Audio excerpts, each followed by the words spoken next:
Right now, I'm in my apartment on the 3rd floor and I can't go outside. I'm lucky that I've just bought my groceries yesterday. I don't know who could have done that, but at this time, I know a few other things. I know that it was someone from the tenant since the seams in the door indicate that they were welded shut from the inside. I know that one of my neighbor's friends from the next entrance confirmed that their door was welded shut as well, which tells me that they are still in here with us. I know that we don't know who it is. Nobody has taken the blame so far. And I know that there's a dead body outside. But don't let me get too ahead of myself. I'll explain everything in a minute. I live in a small and very old apartment complex on the far outskirts of a small town. Honestly, calling it an apartment complex is a stretch. It's only 5 stories high, no elevator, and it was built out of concrete panels all the way back in the 60s. It has no attic, so people who live on the last floor have to constantly worry about rain ruining their ceilings. Extremely sound conducive for their thickness of walls, so you never feel home alone. And a basement which connects to a sewer system, which smells horribly in the spring. In Russia, these kinds of buildings are called Khrushchevka, named after Khrushchev, obviously.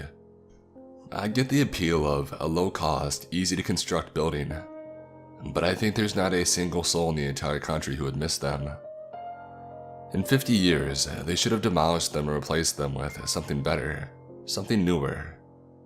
At this point, the buildings are a health hazard. Usually only the older people live there, since it was the house they had received long ago and they never moved out.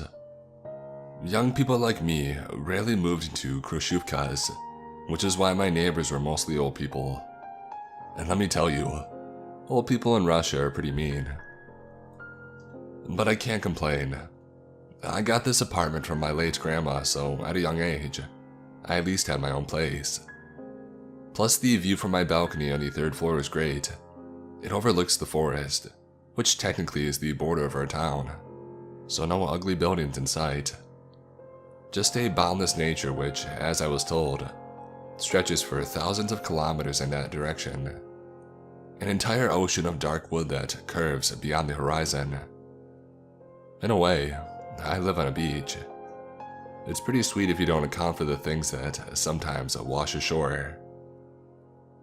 At first, I was kind of bewildered. I went down the stairs to the 1st floor, yawning and stretching and hoping for a weekend to come faster, and I saw a crowd of people, all in their coats, with their bags in their hands. The air was hot and damp from their collective breathing, and the air was quaking from their shouting. I couldn't make out what they were saying, because they were all talking at the same time, but I could get the general mood. Some of them were confused, but mostly they were outraged. I didn't understand what was going on at first. It was 8 in the morning when everyone was either hurrying to their jobs or God knows where the pensioners go so early. But then I made it to the front of the crowd and my eyebrows shot up. In front of me, a couple of men in their 40s were trying their hardest to push the door open, only they couldn't. The entire frame of the iron door was welded shut. I could see the metallic seam running along the frame. "Push harder, I have a doctor's appointment in an hour," one of the old women shouted at them. "It's no use." One of the men stood back and wiped the sweat from his forehead. The seam had already cooled down.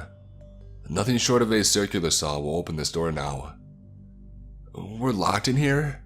one of the women asked in a tone that was bordering on hysterical. "I can't stay here, I need to get to work."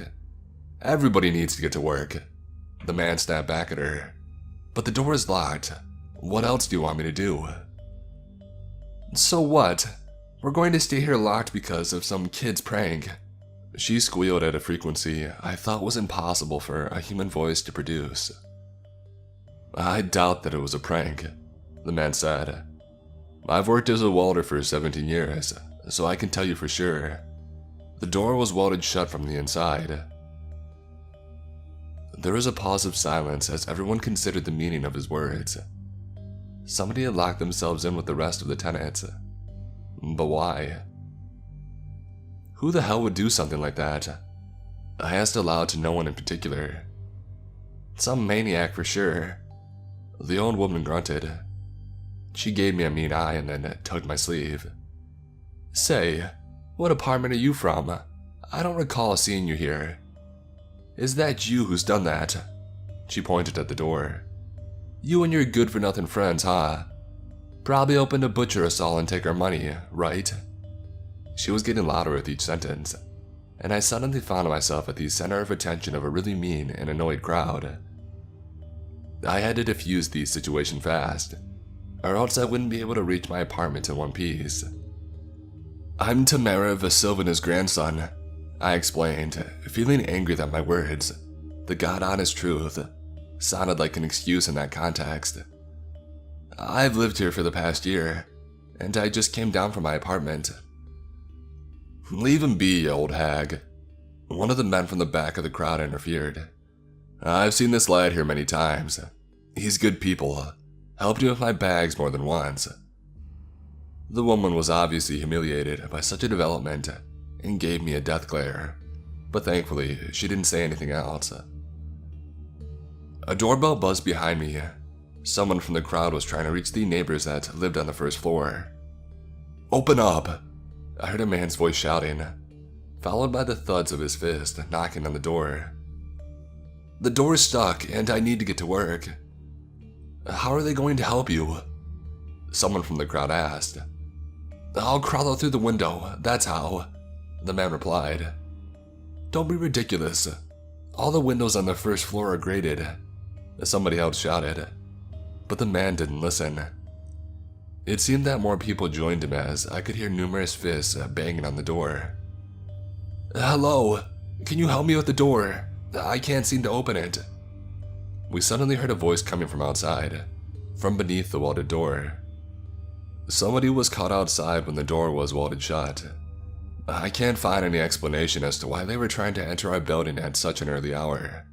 Perhaps they were out for groceries, or they decided to take a morning jog. Perhaps it was a postman. It doesn't matter now. The people started talking all at the same time, trying to explain their situation to the man, or to ask him to call for help, or to demand him to explain himself. But he never had a chance to answer the questions. My God, what is it? He screamed in terror. The door shook as he started pulling on the door handle, hoping to pry the door open. The crowd fell silent. The terror in the man's voice was so genuine that no one had any doubts that he indeed saw something horrifying.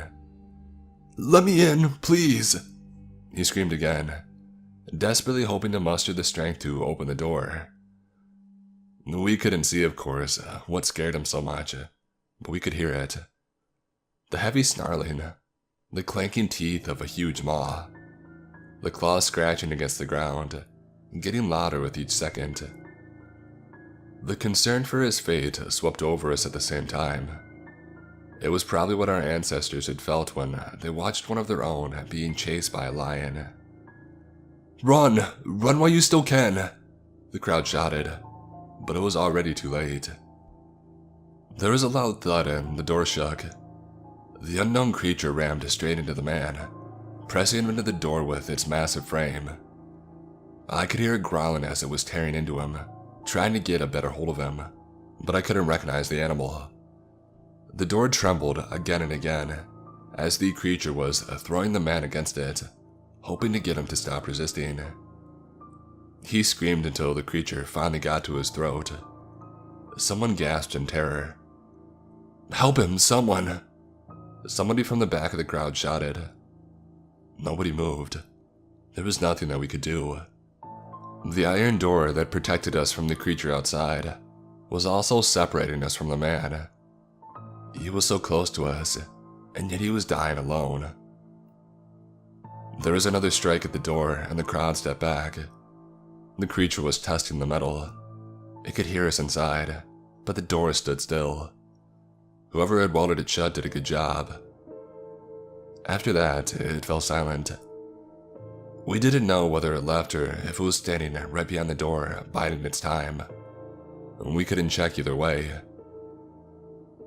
It was at that moment that we heard them. The sirens, old and rusty, they were coming back to life after decades of sleep to fulfill their purpose, to warn people of an incoming catastrophe. The years of slumber did not do them any good. They started out sounding low, but with each second, as their mechanical voice cords were stretching and warming up, they were getting louder and higher, until the familiar sound that everybody had hoped to never hear was drowning out everything else. The sirens were getting louder, but in the pauses between the pulses, I could hear that the noise of the town outside was getting quieter. After a few minutes, the commotion outside was gone as everyone evacuated. We were left alone, probably the only people in the entire district. Alone, stranded, with something dangerous roaming beneath our windows. I can hear howls and screams in the distance. Its voice sounds almost human, but I now know the difference. You could tell it clearly when its howl was followed by a human scream. Now you might think that there is panic among the tenants, but you would be wrong. A distinctive feature of Russian people is that they, more than anyone else in the world, just don't care. I say this with absolute certainty. Once they learn that the police told them to stay put, they just calm down. I can sort of see their reasoning. Why panic when you're protected by the walls? Can't you stay at home for a few days? The police told us that it's dangerous outside, so why would you go there? I've lived through the 90s, you wet-eared mutt. You think this is going to scare me? So while everyone was displeased, they decided to stay put. And well, if they don't want to go, then I don't have much of a choice either. I'd rather stay in our fort with the majority of people, even if they aren't the most pleasant company, than risk going out. Besides, it's not like there's any immediate threat to my life, right? I'm still here, still alive, so that's good. Still locked in, and I'm starting to doubt whether I'm as protected as I thought I am. Today was the day when we were planning to try to leave this place, but with everything that had happened, I don't think we'll be leaving anytime soon. The water and electricity are still working, which is surprising. It might be that not the whole town has been evacuated, or that there's some skeleton crew left to take care of the necessities. Just to be prepared for everything, I filled the bathtub with water, in case it stops running or something happens to the pipes. I'm also eating only perishable goods for now. The rest can wait. I guess that I'll clear out the refrigerator first and switch to grains and potatoes afterward. The phones aren't working anymore, and neither is the internet without the VPN. I guess it would be smarter to turn it off completely, but someone at the local ISP's office is either not very smart, or has left this window of opportunity for people like me. On the day that it all started, everyone in the building had been trying to contact the police. I remember on the first day that you could hear them all through the walls, cursing that they didn't pick up the phone, or begging to come help us when someone did pick up. At first, the policemen were seemingly shocked that when they learned that we were still here, but they told us how it was. Nobody was coming to rescue us. It would all be over very soon. We just had to stay put.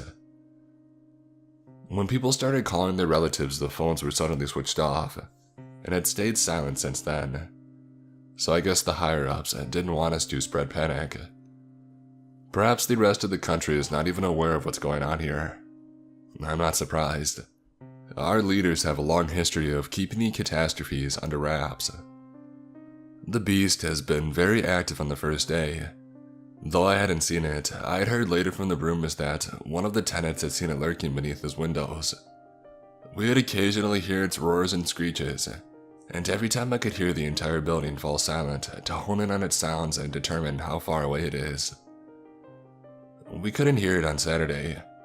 Only a few car alarms had been set off, implying that something still lurks there. And on Sunday, for now, let's just say that we didn't see him during the day. All of this had led people to believe that this whole thing was going to be over soon. Although on the first day, everyone was staying in their apartments. On the second day, people started going out. People were walking up and down in the stairwell, talking to each other, and even invited their neighbors in for a dinner. I had never seen these people getting so social. Usually, they just give you a death stare. I could hear the clanking of plates and cups, whistling of kettles, and chitter of the tenants as they were gathering into groups. I can understand them. Even the soldiers on the front lines of World War II had reported how unbearable the boredom was when nothing was happening. Plus, it's been instilled into us to stick together in times of hardship by the very nature. So realizing that it wasn't a good idea to spend my days alone, I decided to pay a visit to the only friend that I had within these walls, Nikita, who lived on the 5th floor. We had been buddies since the day that I moved in. He noticed me when I was entering my apartment and he invited me in for some tea. He was a swell guy around my age and was a casual tabletop gamer. We had spent many evenings playing Monopoly and Jackal in the past with him and his girlfriend. It was her who opened the door, and I instantly recognized from her look on her face that something was very wrong. Nikita was staying at his friend's home the night before it all started, Natasha explained. He was supposed to come home in the morning. We took a day off for Friday, and we were supposed to go out of town, but he didn't make it in time. She didn't cry, though looking at her eyes I realized that she already had for many hours. I could tell that she could use my support, so I invited myself in. Over a cup of tea, she shared with me that she was feeling scared for him. She was afraid that he was close to the building when the siren started wailing, and that she had nightmares where black hands were dragging him into darkness. She shared with me that she had heard that someone couldn't get in on Friday morning, and that she was afraid that it was him, so I reassured her that it wasn't the case. As I was there, I had heard the victim's voice and I would be able to tell if it was Nikita. That brought her some relief, but still she was stressed. I can't sleep very well since then, she told me. I wake up in the night hearing footsteps above. I keep hoping that it's him, but I know that it's not the case. On my way back from Natasha, I met the man who had claimed that he was a professional welder. He was carrying a box of tea to his neighbors. Curiosity got the best of me, so I struck up a conversation with him, hoping to learn if something about those welds could tell him something about the water. It's all over the place, he informed me. The welds are mostly fine, so I can tell that whoever did that knew what he was doing. But they are really messed up on other spots, especially at the corners, and there is a lot of slug left. Whoever did it was probably in a hurry and drunk. His hands seemed to be trembling. I can't stop thinking about it. The perpetrator is somewhere in this building, I know it. There are 4 separate flights of stairs, 5 floors. 4 apartments are each floor grouped around a stairwell, so 80 apartments in total. If I went by elimination, I would be able to find him eventually. It's not like I have anything better to do at the moment.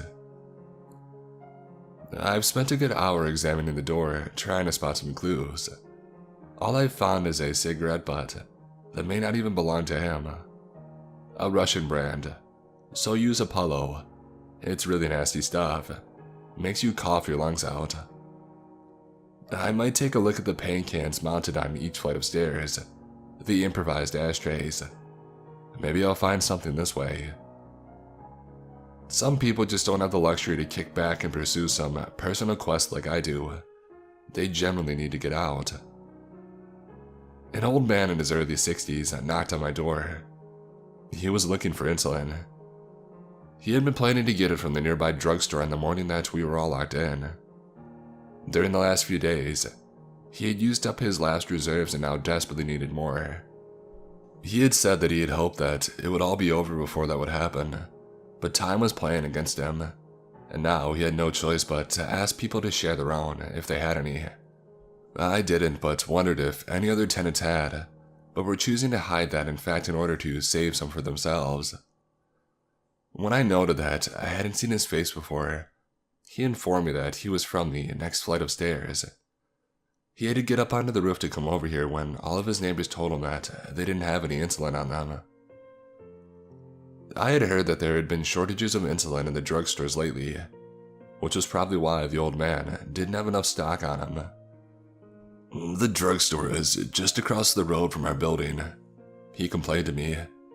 "I can see it from my window. They were supposed to bring in a new batch on Friday morning, but when I came downstairs, the door had already been welded shut."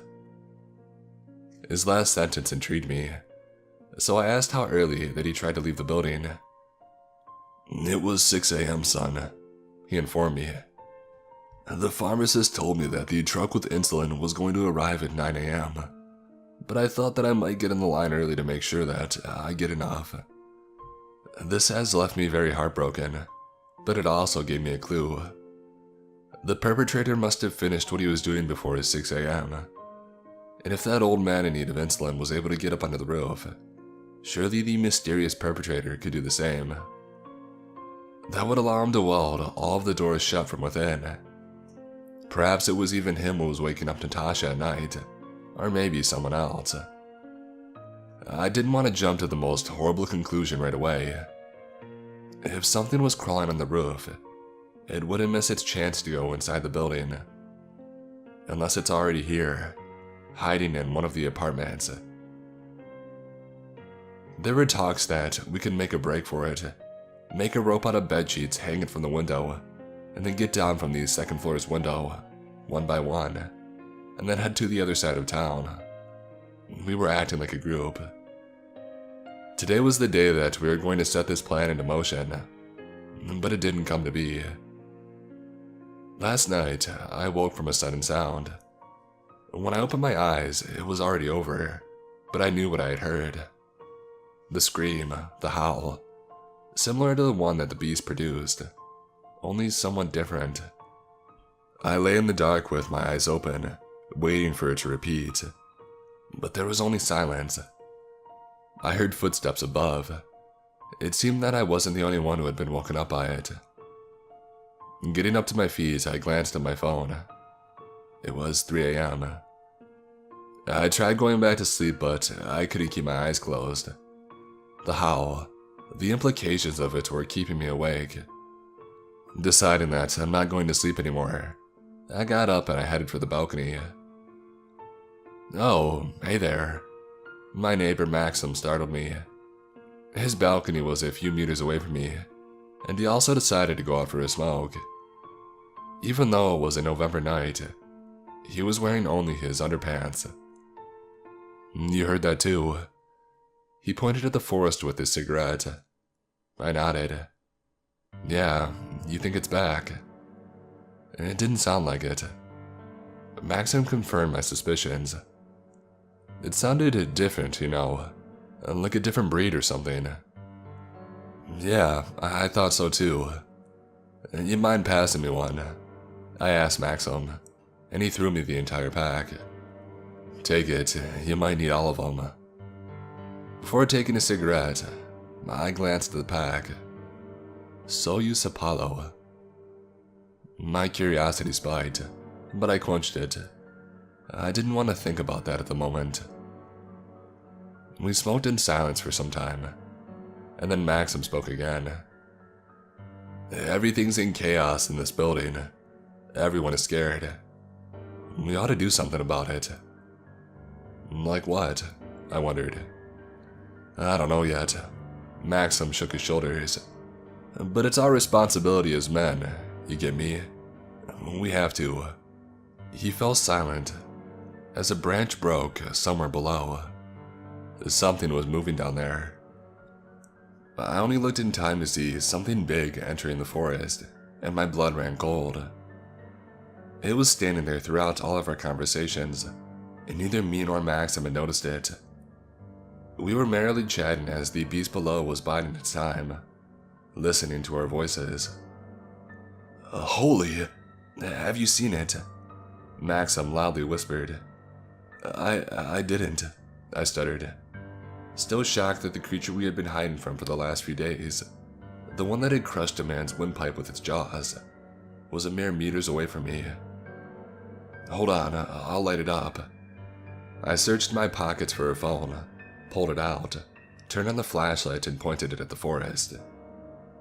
At the very next moment, I shuddered and dropped it, catching it at the very last moment. I was not ready to see something like that. The phone's flashlight was not particularly powerful, so the cone of light quickly dissipated. And yet some of the photons had found their way between the branches deep into the forest to reflect from the beast's lone giant eye, the size of a small platter, and travel back to me. At that short moment, I was unwillingly participating in a staring contest with it. Something told me that I was the first man to do so and to walk away to tell about it. So now we know that it never left. It was always there, biding its time. It's not leaving, and neither are we. People are back to their apartments, and the stairwell is almost empty. On my way to Natasha, some old woman opened her door to give me a death stare. Why the heck are you stalking around here? Everybody is tense as it is. They don't need you creeping around here making noise. Today Maxim knocked on my door. He told me that all of the able men were organizing into militia, and they offered me to join him. I decided that it was best to agree. If all able men were grouping up, I would be wise to stick with them, even if it could mean that I would be the building's first line of defense. Plus, I'll be able to keep my eyes on Maxim. The beast has become more stealthy. We don't hear its roars anymore. But sometimes, after spending hours looking out the windows, I can see it lurking behind the branches in the forest. I'm convinced that it came from the forest now.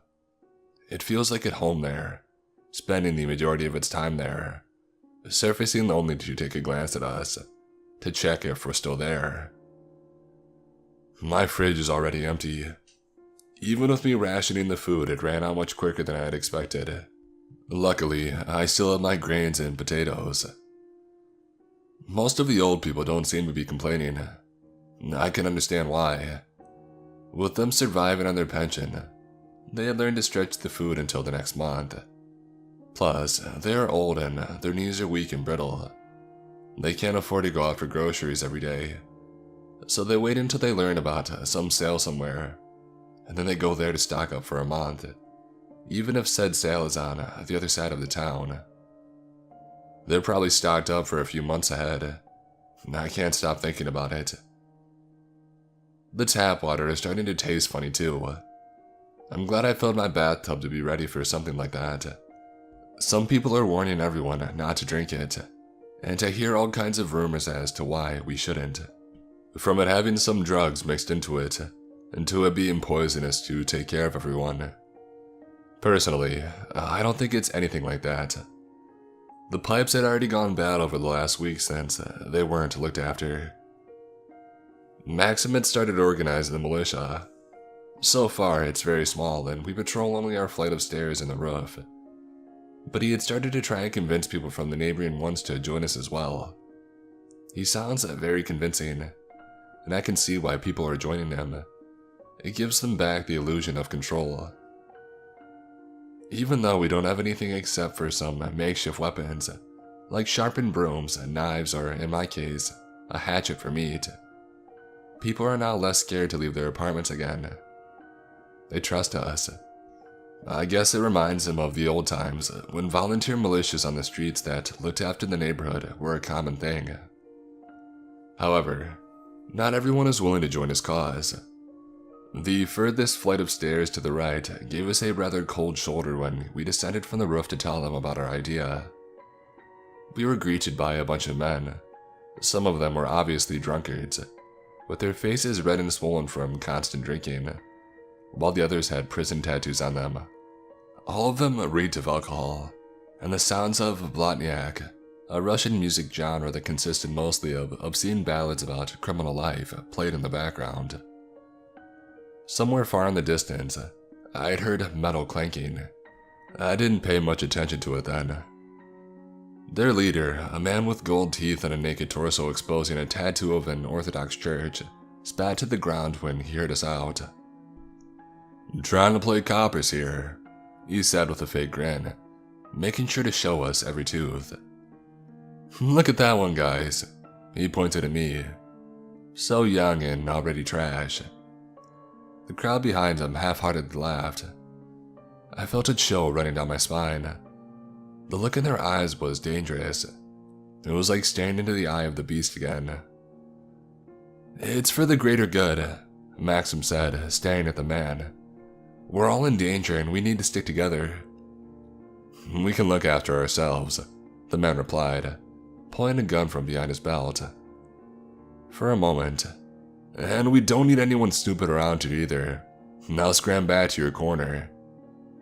I felt Maxim's hand on my shoulder. He was tugging at me, letting me know that it was time to go.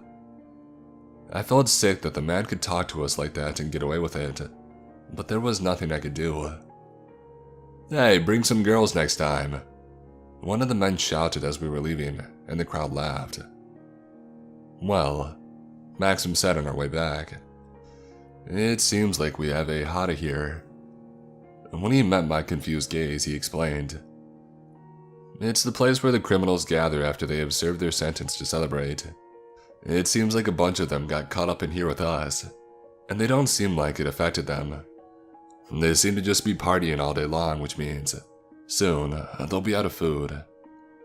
I don't envy their neighbors." Maxim is a nice guy.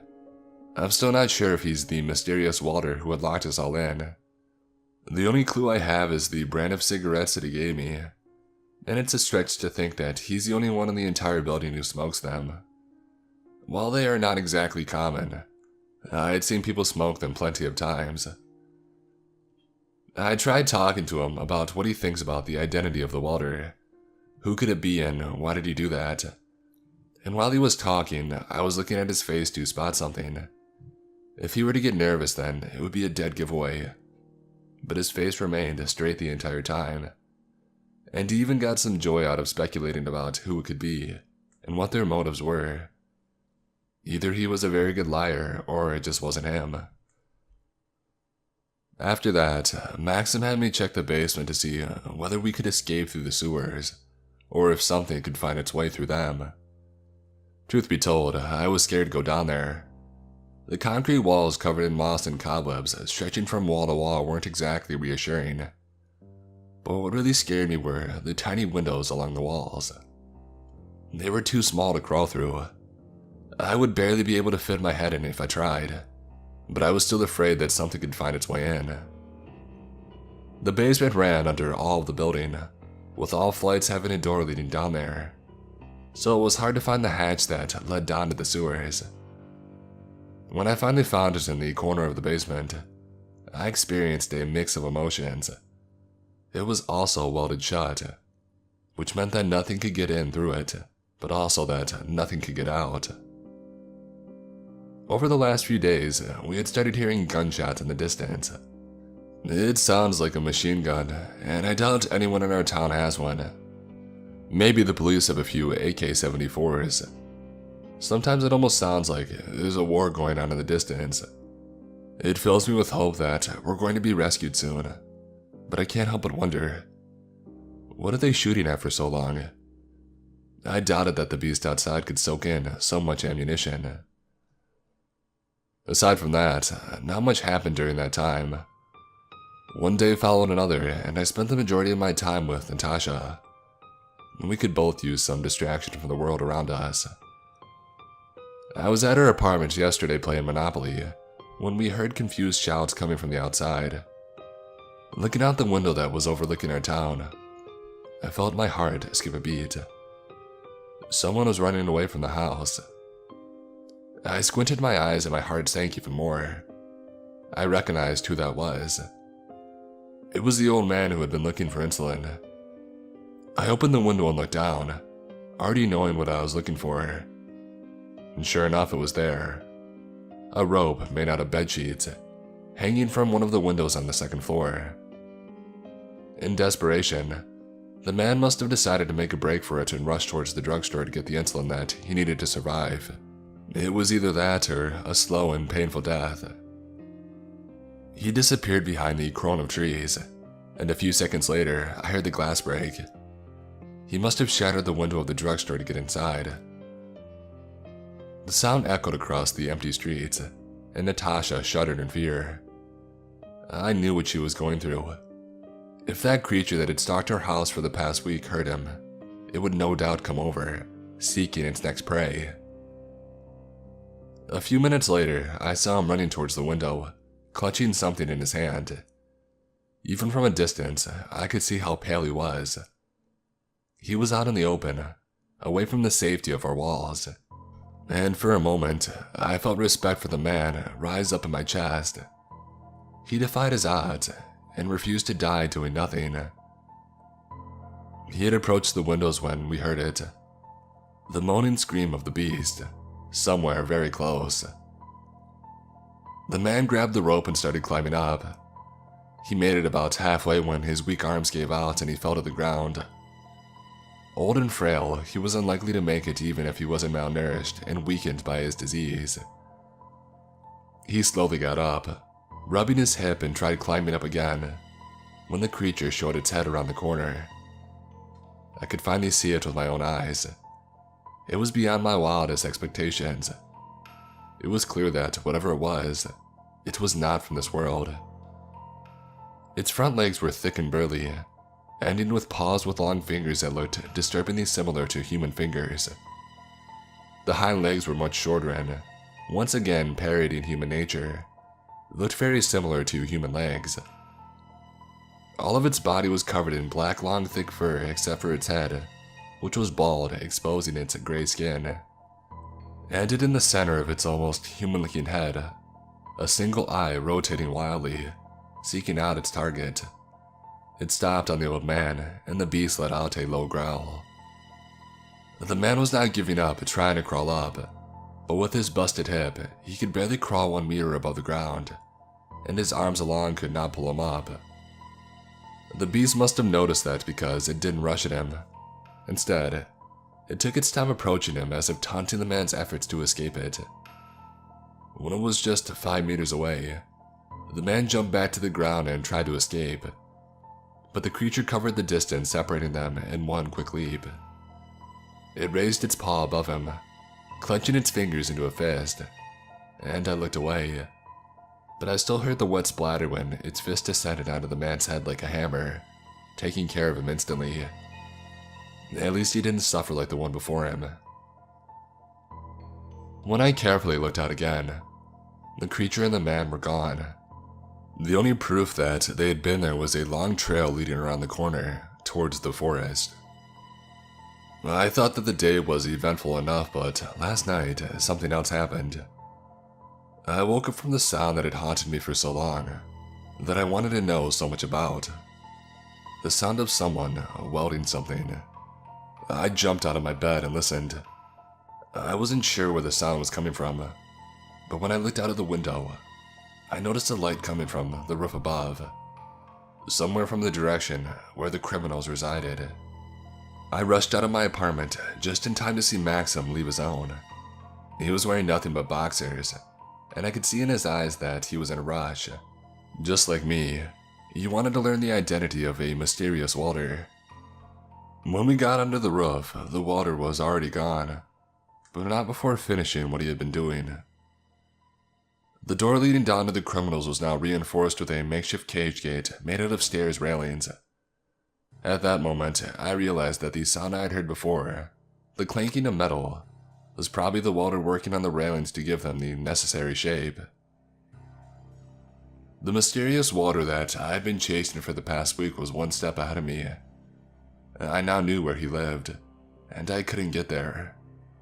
And even if I did find my way in, I'd have to deal with the criminals first. They'd let me know before that I was not welcome there. The burning question, however, was not who he was. What bugged me the most was, why did he do it? What made him install the gate and the door leading to the roof? Perhaps there was something that we didn't know about. I thought that would be as far as the bad news went. But this morning, we found one of the tenants dead in the stairwell. There were no wounds on his body, but he was foaming at the mouth, and his skin had the nastiest shade of purple. I recognized his face. It was the man who on the first day had said that he had worked as a welder in the past. His grieving wife told us that he had no history of heart diseases, which led us to a single conclusion. He was poisoned. It seemed that the tap water indeed contains poison in it. Since then, we don't drink tap water anymore. I'm also convinced that they have left us electricity to lure all the creatures to us. They want our problem, namely, the problem of having too many witnesses to take care of itself. Spread the message, people. We're here, and we're still alive. There's something outside my door. Something's lurking at the stairwell, going up and down all 5 floors. I was alerted to its presence by a scream one late evening. Someone must have gone out for a smoke and to maybe socialize with his acquaintances when they saw it. There were no sounds of struggle, nor any yelps of pain, only terror. I'm now glad that nature instilled that need to cry out when you're faced with something horrifying, something so unexplainable. It rocks your understanding of the world around you. That way, you warn your pack about the danger. Even if you don't survive, the others learn to stay wary. Your death becomes a noble sacrifice, a meaningful event when you succumb to your terror in your last moments. And I barely managed to squeeze my own scream of terror in when I realized that the shriek the creature emitted was not the one that I had heard before. It was not the primal yell that had haunted us for the last week. This was something new. Something that somehow had managed to find its way into our apartment complex, despite the precautions that had been taken. I spent half an hour looking out the eye hole, trying to catch a glimpse of it. The dim light bulb outside provided just enough lighting to see what was going on. At one point, something suddenly obscured the light, and I heard a pitter-patter across my door. A second of confusion was followed by a terrifying realization, and I jumped back from the door, trying to hold back my scream of surprise and shock. Whatever it was, it just crawled across my door on its many legs. It could crawl on the walls. This means that the door on the roof is now a huge opening in our defenses. In the morning, me and the other guys from our militia carefully stepped out to take a look at the damages it had done. We had found a bloody spot on the 4th floor, and a long trail of it which led to the roof. There, it led towards the edge of the roof where it ended. The creature not just found its way inside our house, it took one of ours and then dragged him off to its nest. Since there are 2 creatures now, I feel I should start giving them the names, Ape Demon or the Ape. It sounds like a fitting description for the one that has been terrorizing us for the last few days. And on the next day, everyone unanimously started calling the newcomer the Crawler. So that's what we are going with now. So if the ape is the juggernaut that watches the streets, the Crawler is the infiltrator that sneaks in and attacks us where we live. A demon ape and the Crawler. God, just 2 weeks ago, I wouldn't have thought that those are the words that I would use with a serious face. Since that event, we put a lock on the door that leads to the roof. I think it was long overdue. It's just, we never thought that we would need to do that. I pray that it will suffice to keep it out, and I make sure to have my curtains closed at all times. I'd hate to one day look outside and see that thing crawl across my window, and I'd hate to see me inside. An easy prey, ready for consumption. I'm more and more concerned with what our endgame is. There is no chance that the water in the pipes could have gone so bad in just over a week, that it would become so toxic. Bacteria don't kill you in one night. They don't make you foam at your mouth. They don't make your skin turn purple. The water has some toxins in it now, which tells me that our government, we are no more than unwanted eyewitnesses. If we make it to the other part of town where the gunshots are heard, we won't be rescued. We will meet a firing squad. The food becomes a problem. Yesterday, I heard someone walking around, asking the neighbors if they have some salt. Just a cooking salt, to make their boring dish more pleasurable. I heard 3 of my neighbors tell them to get lost. But who am I to judge? When they rung my bell, I didn't open the door. I know that it's just salt that they were looking for, but you can never be too careful. Perhaps it was their way of gauging the situation. Perhaps they think that if I have salt to spare, then I have plenty of other food inside, and that I'm a viable target. Perhaps I'm just talking nonsense. 2 days ago, I carefully checked the door in the basement that led to the flight of stairs where the bandits live. It was locked on a hanging lock, but neither I nor any of the tenants heard the welding, which means that, if anything, it could be broken down. I need to get to the welder. This personal quest of mine that started out of boredom and curiosity has grown into a necessity, and a prerequisite for my survival. They must know something. They are calling all the shots on where everybody goes, and what parts of the building that we have access to, and they might have the tools to get us all out of here. I've thought about it. My only chance of making it is getting a torch or a buzzsaw from him, whichever he happens to have. Cut the hatch that leads to the sewers open and escape through it. It's probably a maze down there, so if I make a wrong call on where to get out of it and come face to face with the military or the beast outside, I'm done for. But it's better than pushing my luck by trying to escape through the surface. The only problem is getting to him before the bandits he lives with get to us. The cage gate that he's installed on the roof entrance has latches on a lock, which means that it can be opened by them, which means that it is they who decide who enters their flight of stairs, which means that they pretty much have a fortress within the fortress. I fear that when those doors open, they'll come out not to cooperate, not to beg for food, but to hunt, to prey on the weak, and so far we have no solid way of fighting them back.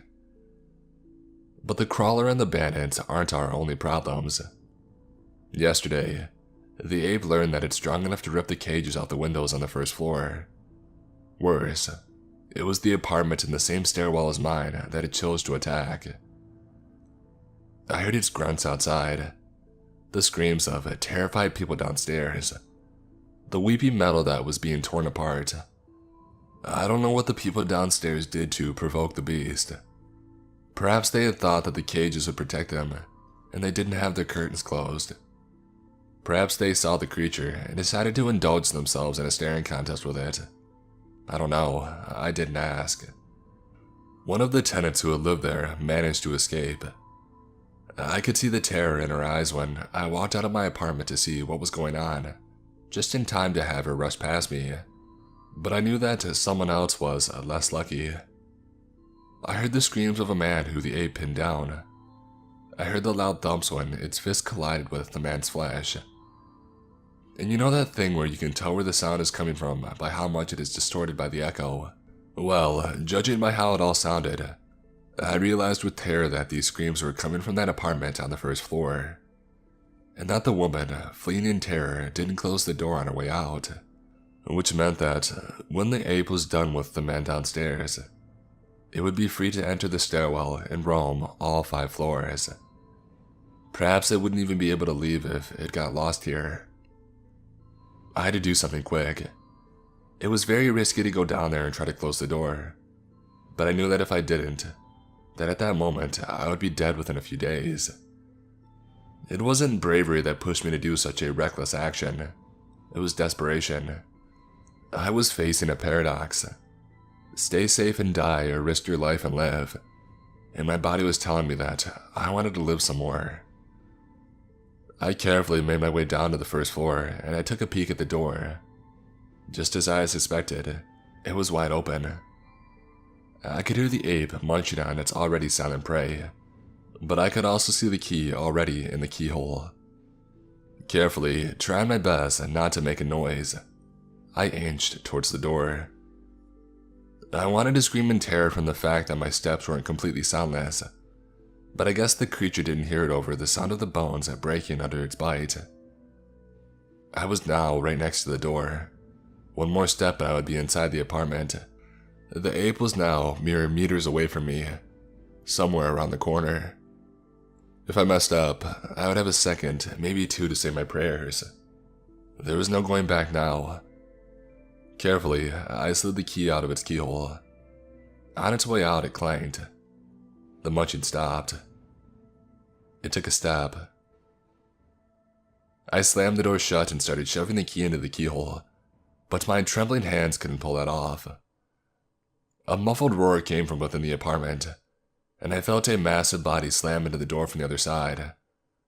Luckily, the door seemed to be reinforced.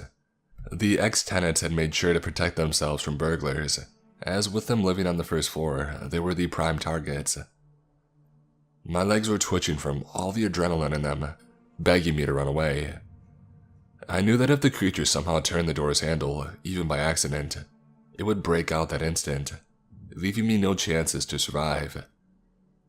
I took a pause, took a deep breath, and then slipped the key in. A moment later, I turned it, locking the door. The beast was now subdued.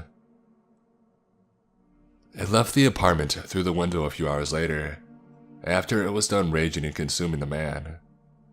After that, all of the tenants who lived on the first floor moved in with their neighbors above. They brought their food supplies with them, and I'm glad to say that people upstairs didn't mind them. They realized that it would be heartless to let them live on the first floor, or hang out on the stairwell, where they were the easy prey. Natasha had an old man move in with her as well.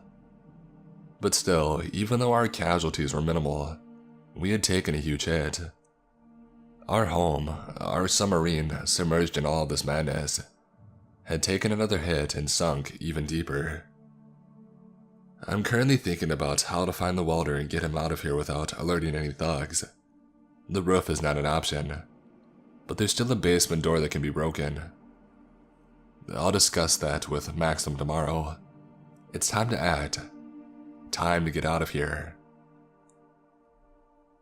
It's really weird how everything is both extremely tense and dull here. My life is in constant danger and we don't have a solid plan yet. But I can't think about it all the time. As weird as it sounds.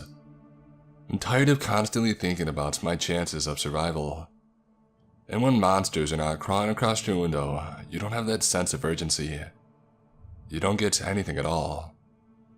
It feels like you exist only to react to them, interact with them, and maybe eventually end up as their lunch.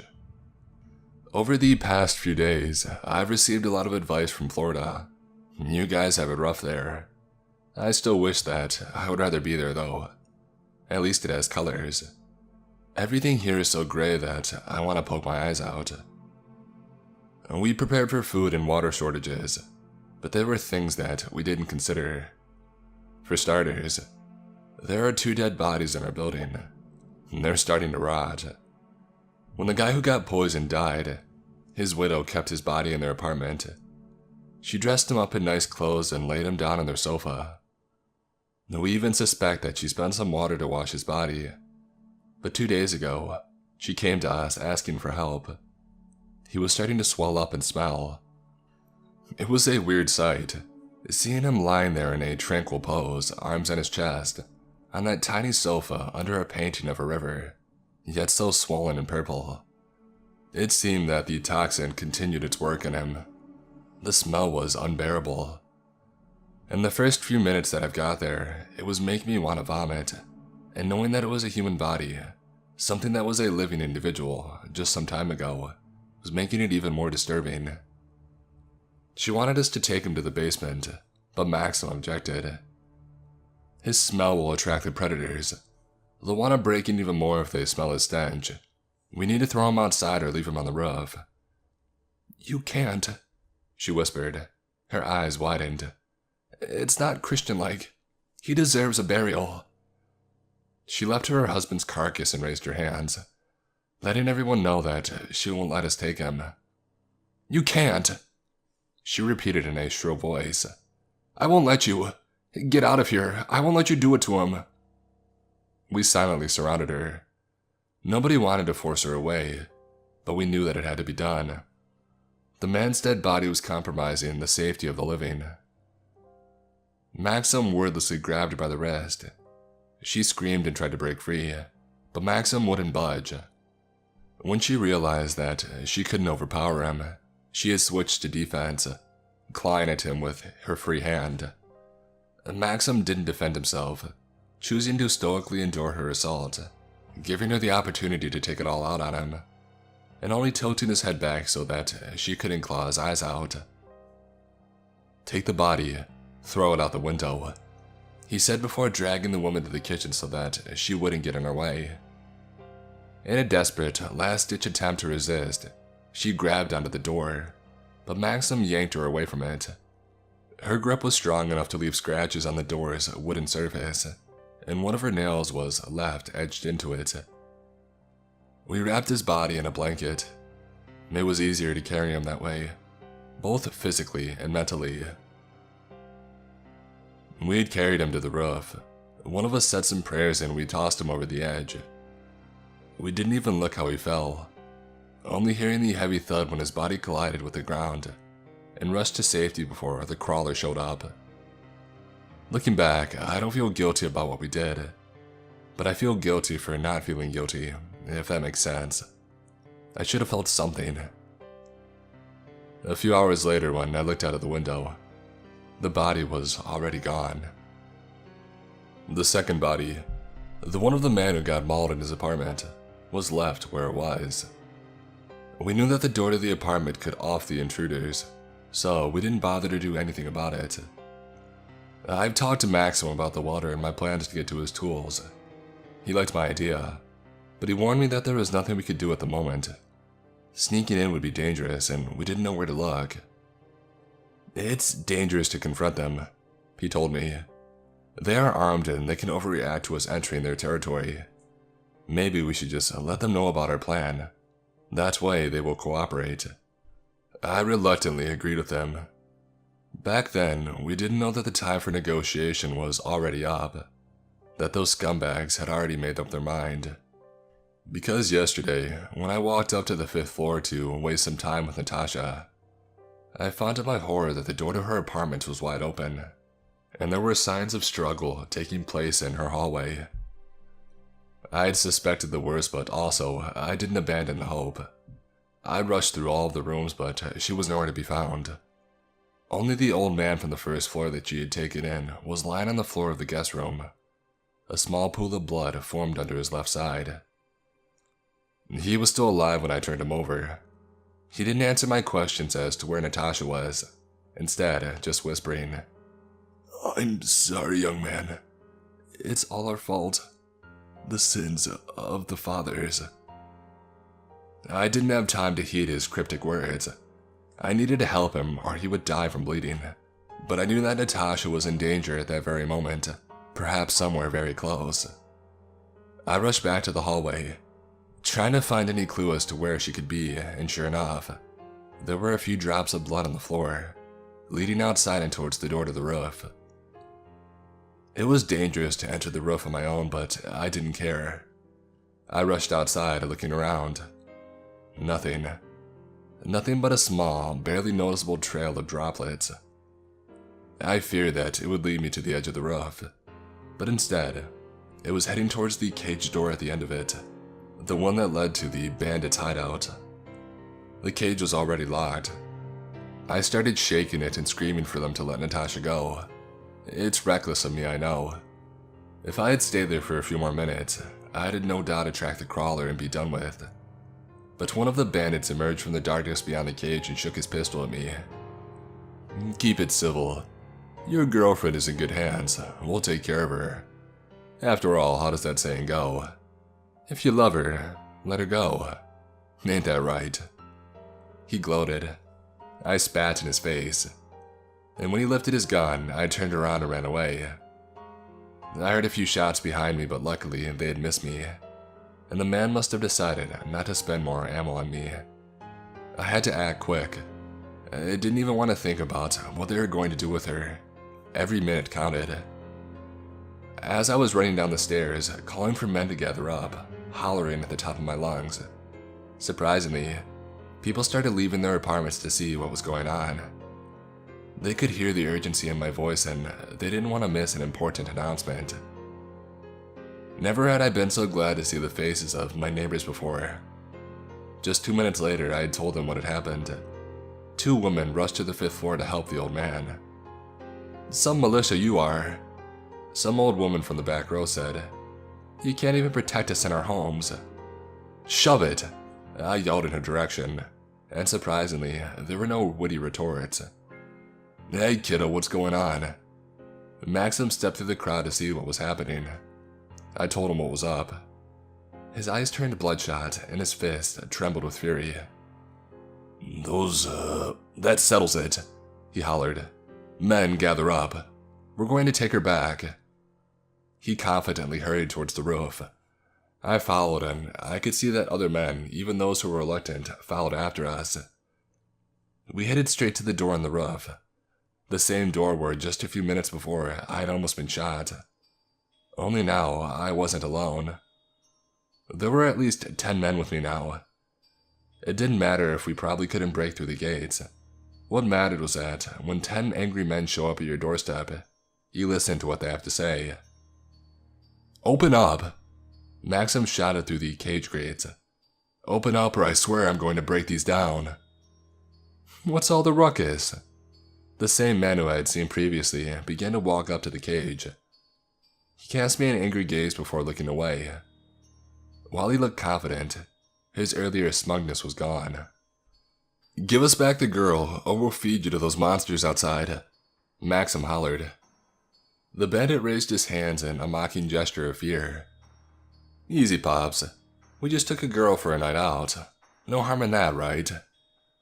Maxim kicked the cage in fury and the man on the other side jumped in surprise. It was now clear that he was feeling tense and his calmness was just an act. "Now, if you think that we can't tear these down, you're very mistaken," Maxim shouted.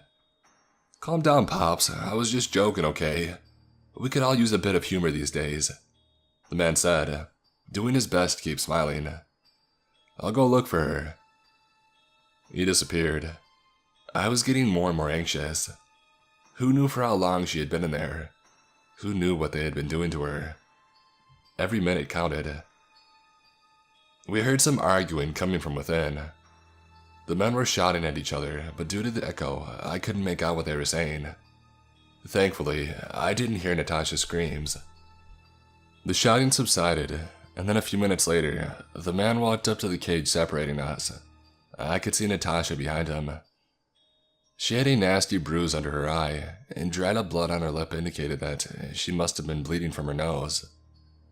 Thankfully, her clothes were intact, with no signs of tear, and there was a strange spark in her eyes that seemed almost out of place. A spark of enthusiasm and determination. "Here's your girl," the man grunted, giving her a push towards us as she was passing him. "We didn't do much to her, see? Now scram." "And her food?" Maxim inquired. "What are you talking about? It was a down payment for keeping her safe with us," was the man's reply, and he closed the gate and walked away. Maxim grunted and I could see the fury in his eyes. To him, it wasn't over. He wasn't going to let it slide. Something unknown in the distance roared.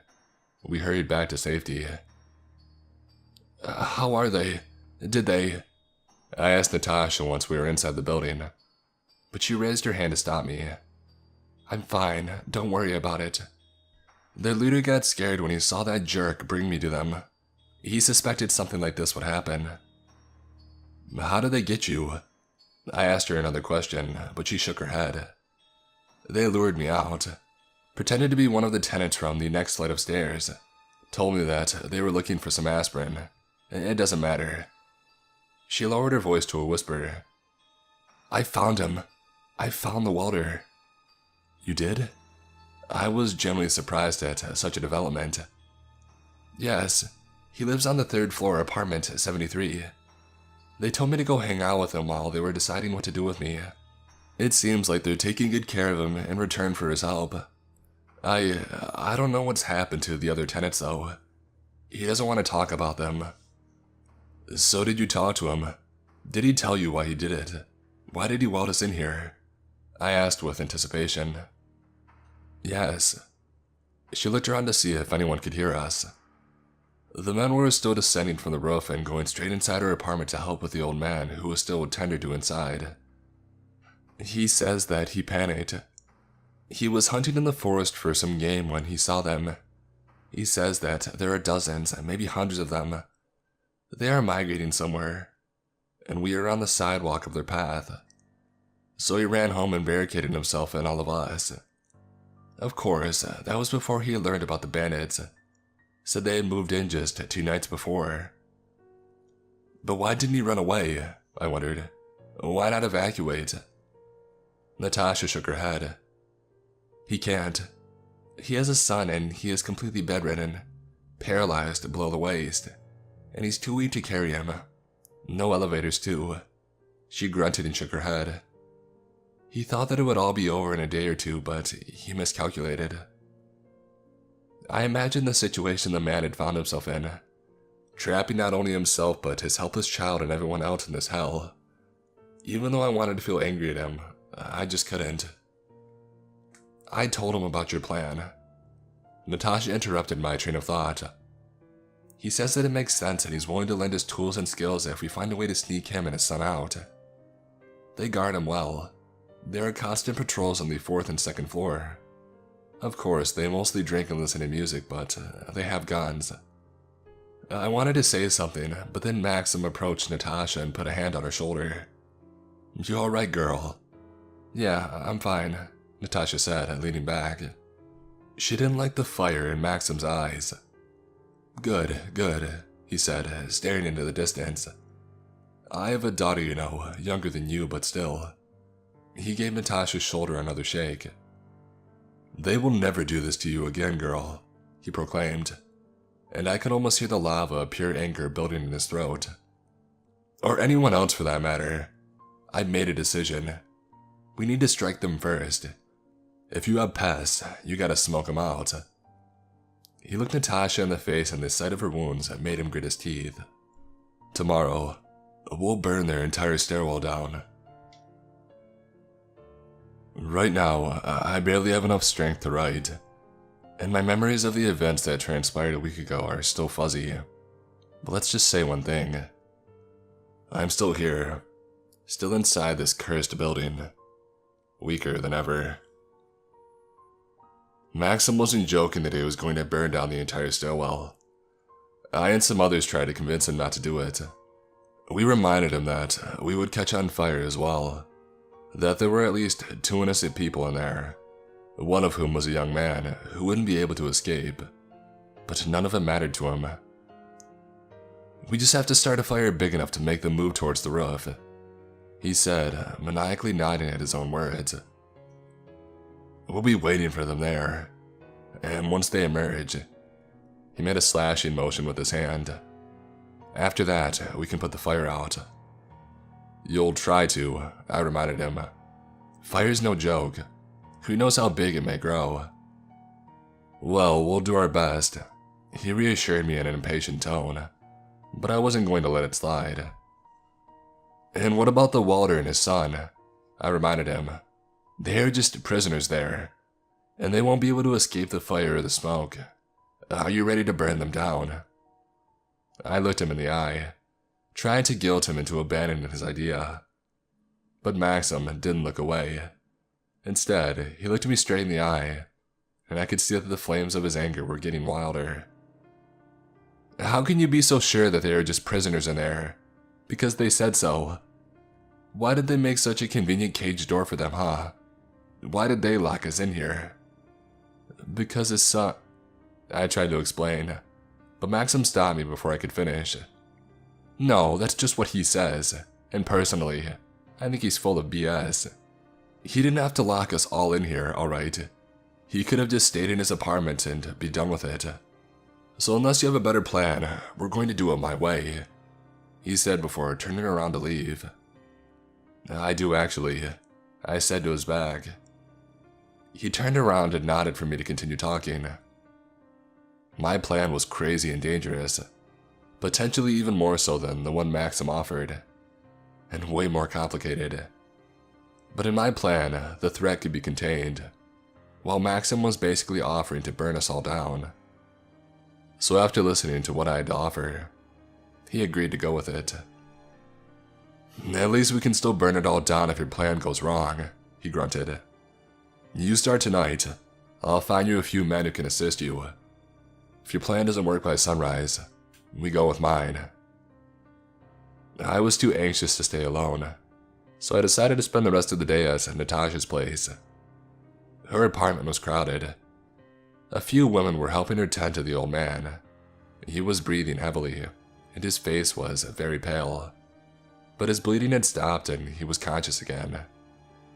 "Young man, thank you," he said, wincing from pain at the same time. It was obvious that talking was causing him quite a lot of pain. "I didn't do anything," I said, and frankly, that was the truth. The old man was just too confused to realize what had happened, that I had abandoned him and went after Natasha, not even bothering to call for help. But he just smiled at me.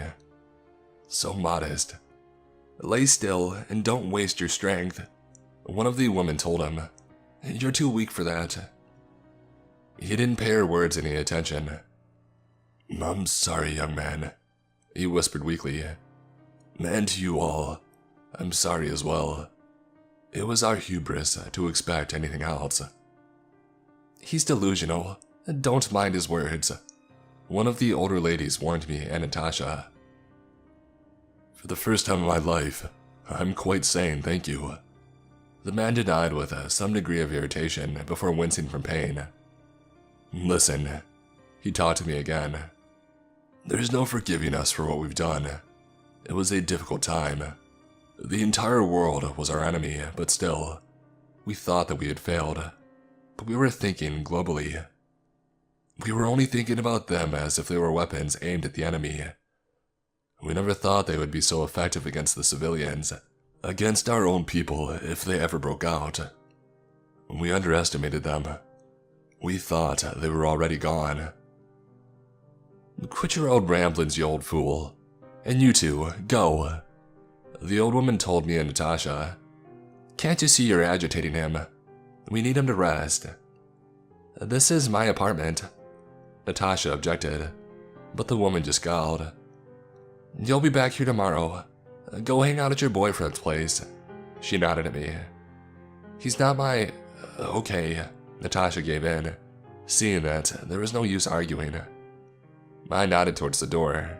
She nodded back and we headed out. "Heed my words, there will be more. You need to get out of here while you still can, or they'll trample you along with everyone else."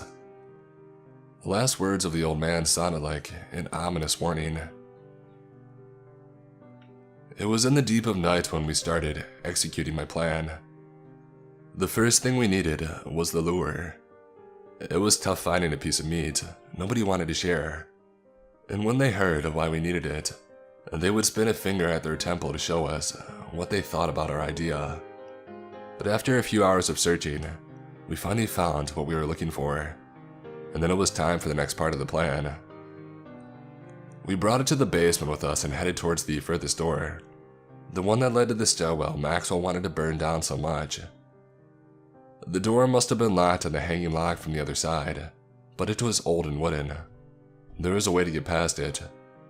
The trick was to do it completely silently. We spent a good 3 hours trying to drill through the wood with a wimble we had borrowed from an old carpenter, making one crank at a time, listening all the while to the noises on the other side. In the complete silence, we could hear the thugs who were on Overwatch drinking and talking, and the nauseating hoarse voice of chants and singing they were listening to still rings in my ears. But at any moment, the music could stop and their tone could change from cheerful to worried, which would mean only one thing: we were busted. Throughout our operation, I could think about one thing only.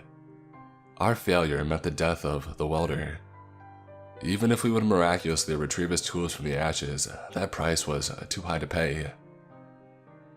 After 2 hours, the windmill's drill finally reached the nail which held the lock hinge in place, and we spent the next hour working around it, taking turns, trying to make the hole bigger, until finally the nail was separated from the wood.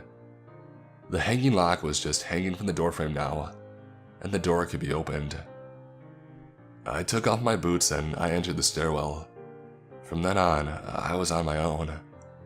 It only made sense for me to be the one to bear all the risks. After all, this was my plan. The men were just 1 floor above me. I could now hear them with perfect clarity. One wrong step, one noise, and they come rushing down towards me. It was time for the greatest gamble of my life. I reached out towards one of the doors. Unlocked, of course. Why would they lock it if they left it? They knew that the first floor was dangerous, that the ape could break down the grates on their windows. And so did I. I headed towards the kitchen, opened the window and put the piece of meat on the floor, and then carefully taking a knife out of the drawer, I slit my left palm and drew some blood, raining a few drops onto the piece of meat. The plan was now set in motion. I didn't know how well the ape could smell, but I banked on the fact that by sunrise, it would be tempted enough to break down the grates and enter the stairwell, where it would quickly deal with all the bandits. I hoped that the old welder would have enough sense to lock the doors before that happened. Looking over my trap one last time, I headed toward the exit. I made sure to leave the door open. That way, either the creature would find its way out of the apartment on its own, or the bandits would hear it breaking in, which would prompt them to come over and take a look at what was going on and drawing it out. I headed towards the basement door, only to find it wide open. The hammer, nails, and pieces of furniture, improvised wooden planks that we planned to use to barricade the door afterward, were lying right next to it, abandoned. Weird, I thought to myself before I heard it. The pitter-patter of many legs that was getting closer with each second, coming straight out of the basement that I came from. The windows was all I could think before I turned around and ran. The windows, the tiny windows that had lined the walls of the basement, were an easy way for the crawler to get in. We had never seen it, so we had no clue whether it would be able to sneak in. And now it was in there, cutting me off from safety and pitting me between a rock and a hard place, and it was approaching fast. I didn't have a lot of time to spare. I had 2 options: run back into the apartment that I just left, where the bait was waiting for the ape, or run up the stairs towards the bandits and hope that their shooting skills weren't great. I chose the second option. In a crisis, the primates had always thought to gain elevated position or move towards their peers, and that instinct, buried deep within my psyche, re-emerged in the time of need. The men were so drunk and so bewildered by my sudden appearance that none of them had even reached for their gun. They just watched me with surprised eyes as I rushed past them towards the 3rd floor, toward the apartment 73. "Open up!" I shouted as I started furiously banging on the door. "I'm Natasha's friend, open up!" 1 floor below me, the man screamed in terror. One of the screams was cut short as a pair of muddy jaws, maybe mandibles, crushed the man's throat. A second later, I heard gunshots. The men above, the ones who guarded the 4th floor, started rushing down to see what was going on. I could hear their hurried steps. In a second, they would turn around the corner and see me, trying to break into their most important prisoner's apartment. The key clanked and the door suddenly bulged. I jumped to the side to let it open, and saw the old man inside, wrinkly face, wide eyes. "Hey, who the heck are you?" I heard right behind me. They were just 1 flight of stairs away. I pushed the old man aside. I jumped inside his apartment, locking the door behind me, and listened. They had rushed past the door.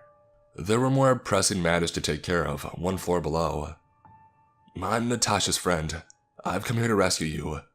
Grab your metal saw or a gas torch or whatever it is that you have and let's go," I quickly said. "But I..." He tried to interrupt me, but I stopped him with a gesture. I'll carry your son, don't worry about it. I don't have a gas torch anymore, he said. I shook my head. I couldn't have heard it right. What? I asked him. I'm out of gas. I used it all up cutting the railings for the cage on the roof, he explained. So, you don't have anything to cut through metal? I inquired. It seemed impossible. No, that couldn't be right. He shook his shoulders. I'm afraid not. But you told Natasha that you have the tools. I roared at him. I do, but they're useless. I just wanted to save my son, he explained, pointing towards the door to the other room. I just wanted someone to carry him out of here. He didn't have the tools. My quest for him was pointless. I slid down the door and I grabbed my head. I spent a few minutes like that, listening to the noises outside. The men rushed back to the 4th floor, shooting at their pursuer, and after a few minutes, the sounds of a fight and struggle above stopped. I had to get out. I had no reason to stay here any longer. Should any of the bandits survive, they would come over to see who I was. I opened the door. Wait, you're leaving? But I can't carry him without you. The old man pleaded. Please, I walked out and I closed the door behind him. I moved back to the basement carefully, yet at the same time, I couldn't feel any more fear. It all seemed pointless at that moment. 2 weeks I had harbored hope that I would be able to get out through the sewers, and now all hope was lost. The 2nd floor had 2 corpses on it, one of them still clutching a pistol. I wasn't thinking about my survival at that moment, but I thought that it could still come in handy in the future. I grabbed the gun and pulled it, only to realize that the hand holding it was not yet dead. The man I thought to be dead opened his eyes and looked at me. He was too weak to form words, but he had enough strength to form a scowl. He recognized me. He knew it was me who let the crawler in. A shot rang, and I tumbled down the flight of stairs, clutching my side. The pain instantly snapped me back to reality, my survival instincts coming back online. I wanted to live. I wanted to live no matter how bleak my future looked. What if the crawler heard it? What if something else heard it? I'm losing blood. I need to hurry. My brain was producing one rushed thought after another. I descended into the basement, squeezing my wound. I could barely see in the darkness, but luckily, I was alone in there. I pulled the handle of the door that led to my stairwell. Nothing. I pulled at it again. It still didn't budge. It wasn't that I was too weak to open it. It was locked. I looked back at the windows lining the wall and I knocked on the door. I was too scared to shout for someone to open. I knocked again and I heard some noises, but they weren't coming from the other side of the door. They were coming from the apartment where I had left the bait. It seemed that the ape finally took it. I heard its roar, heard the noise with which the grates were separated from the wall, and I shuddered. I had nowhere to run. I was cornered. If it could smell the blood on me, I could feel that my palm was full of blood, and there was probably a trail of blood drops behind me. My only hope was that it would be drawn towards the bloodbath on the 2nd floor. I sat down near the door and I closed my eyes. There was no point in staying alert. If anything, I had to make sure I would make as few sounds as possible. The sounds were starting to get quiet. The last thing I heard was its footsteps as it entered the stairwell and sniffed the air. That's where I was found in the morning, lying unconscious from all the blood loss right next to the door. Thankfully, someone had found me before I froze to death, otherwise you wouldn't be reading this. Throughout the last week, I was trying to recover my strength. Natasha was taking good care of me, and thankfully, she found penicillin somewhere, so I didn't have to worry about infections. It did a trick on my digestive system though, which was less than ideal in my situation. The bullet had went clean through, though there were 2 wounds on me. At least they didn't have to cut it out. I'm starting to regain my strength bit by bit, but with our limited food sources, it was tough.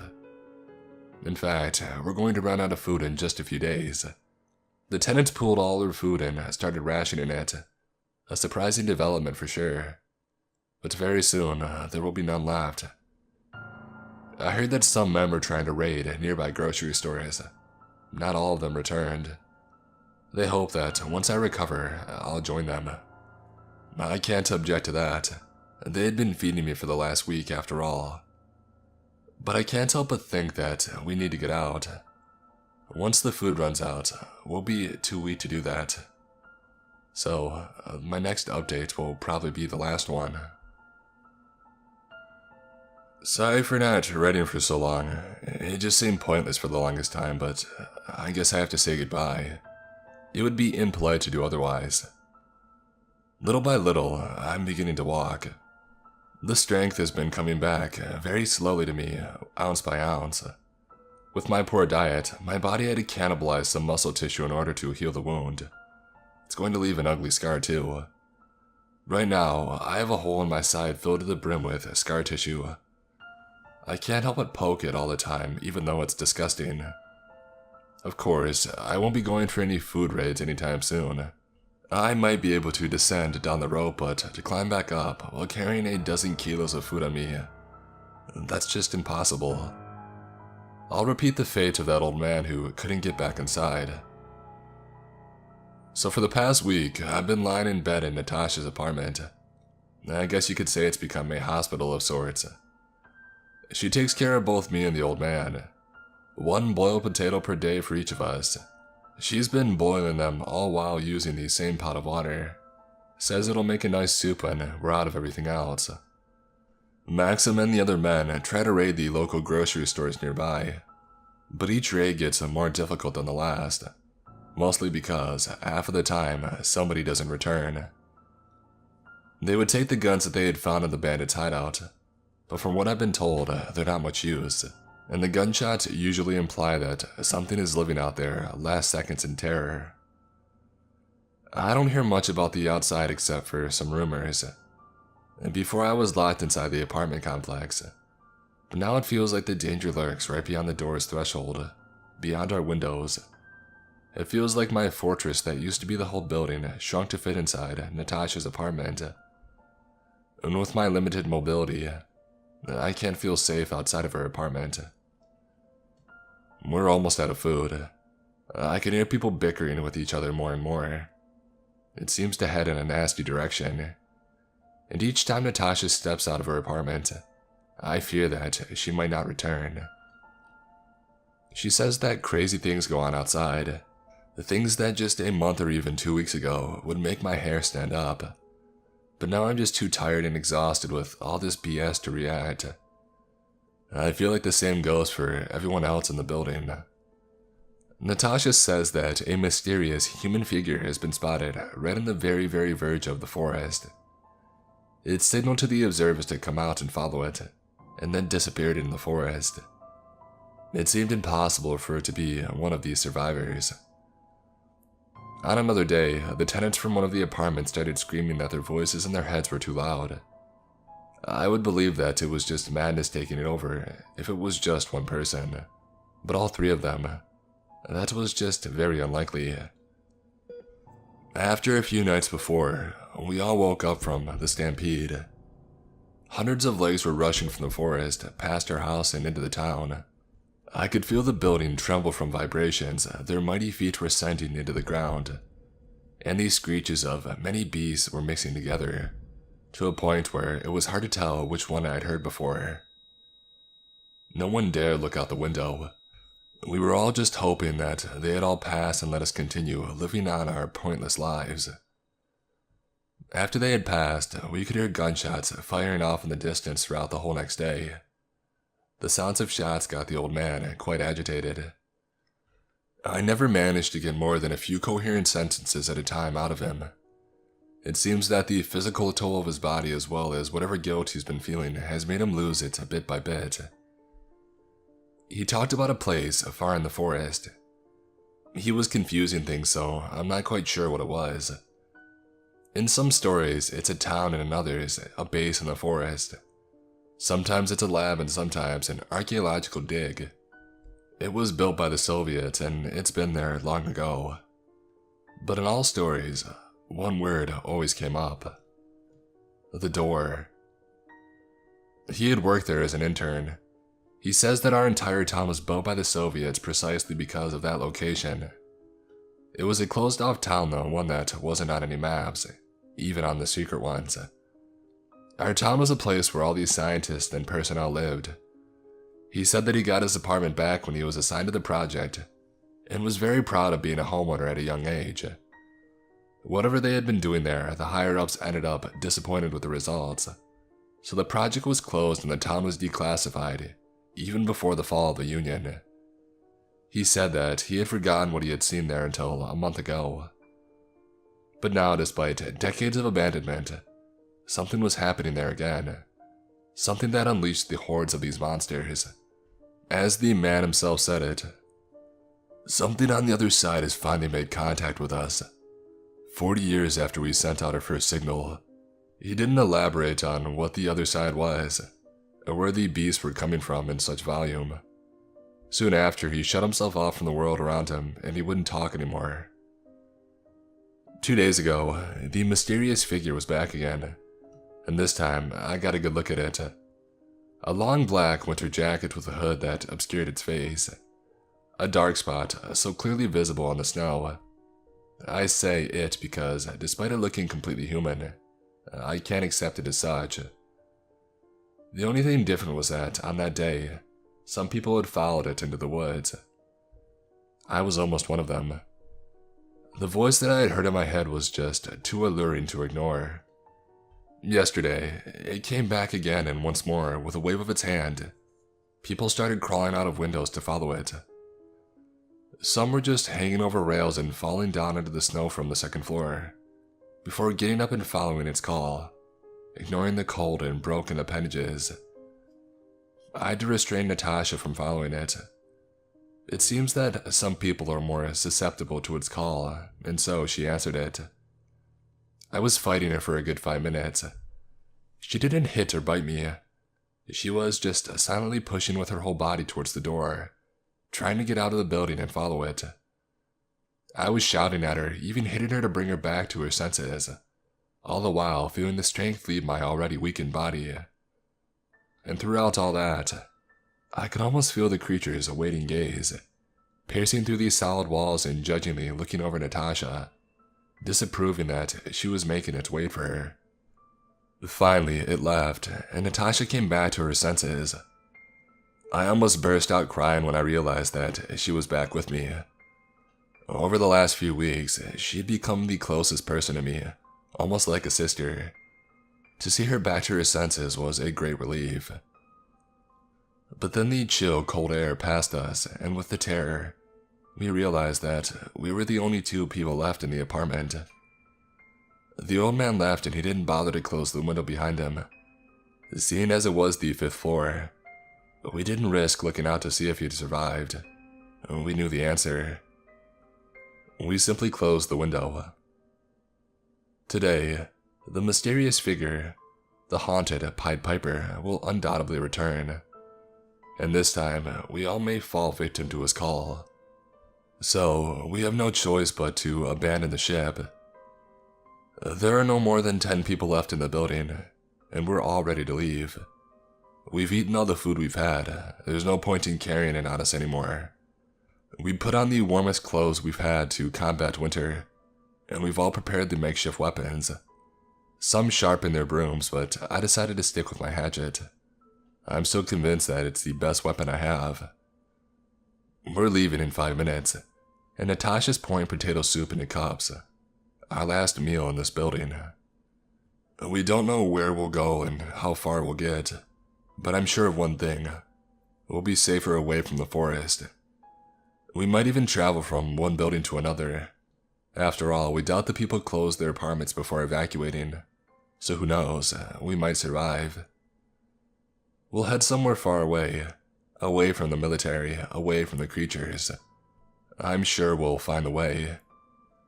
And if in the future I'm not maimed or shot, and I finally have a moment to sit down and safely recount what I've been through, I'll let you all know. So, keep your fingers crossed for me, and hopefully, I'll talk to you soon.